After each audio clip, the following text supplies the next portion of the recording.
So, ayun na nga mga Mars. So, may natira pa pala akong isang can ng fruit cocktail. Oh my God. So, ayan, syempre, pag may fruit cocktail, ang ending yan, salad talaga. So, hindi pa tapos yung ating occasion dito. So, ayan, bumili lang pala ako ng isang Nestle cream tsaka isang condensed milk. O yan, mas mura tong Jersey. O, Jersey, baka naman. Char. And ayun na nga, binuksan ko na yung Jersey na condensed milk. First time ko palang gumamit itong Jersey ha, kasi lagi-lagi ko talagang ginamit is yung Alaska na condensed. Kasi mas parang feeling ko mas creamy siya. Ang hirap naman itong gamitin itong abridor na to. Oy, Diyos ko yung abrilata. Sorry naman, abridor kasi ito sa amin sa Bisaya. So ayan, nabuksan ko na. And in fairness, creamy din naman siya. And syempre, binuksan ko na rin itong all-purpose cream. Ewan ko ba, ba't mas masarap talaga itong Nestle cream na to kaysa sa ibang brand.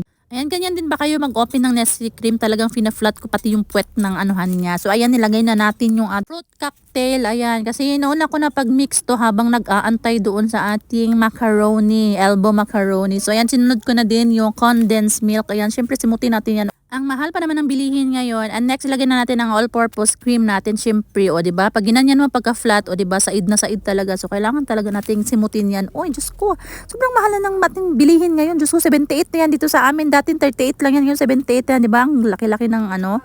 So, ayun na nga. Grabe talaga inflation, guys. Sobrang mahal na ng mga bilihin talaga natin. So, ayan, meron pa akong tirang cheese sa ref. Ayan, oh. So, quick melt pala yan. Pero pwede na yan.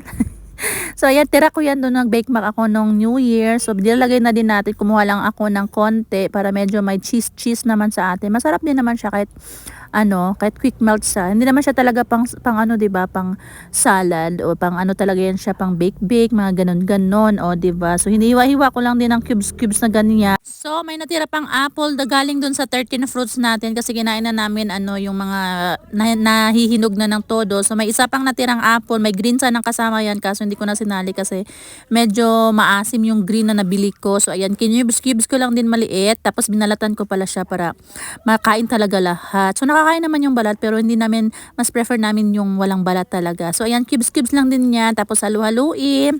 So, dapat buko salad ito kaso 70 pesos na yung isang nyog dito sa amin. Diyos ko, bumili na lang ako ng kalahating kilo ng elbow macaroni, 38 pesos lang. O, diba, bongga na.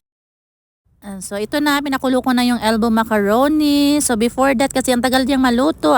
So, ayan, hinalo-halo ko muna, inukay-ukay ko muna kung luto na at nakalimutan ko ngang i-video yung ng ating elbow macaroni. So, ito na yung finished product natin. Wala siyang masyadong sahog, natabunan kasi half kilo to eh. Half kilo tong niluto ko, pero okay na, masarap pa din naman siya. Para sa amin lang din naman. Ayan, oh, 'di ba? Naubos na kahit mainit-init pa, kinain na nila, hindi na nag-cash na sa ref. Yun lang, bye!